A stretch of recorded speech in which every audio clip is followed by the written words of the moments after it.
Hi guys, and welcome back to the channel. If you want to disable the system sound in your Android smartphone, how you're going to do it, watch this video till the end and you will find out.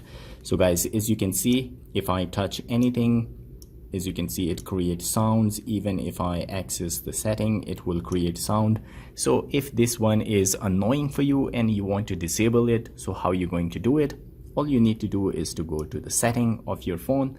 Once you are in the setting, all you need to do is to scroll down where you will find sounds and vibration. You need to tap on that one. From there you will find system sounds. You need to tap on that one, and here system sound volume. So all you need to do is to decrease it to the minimum.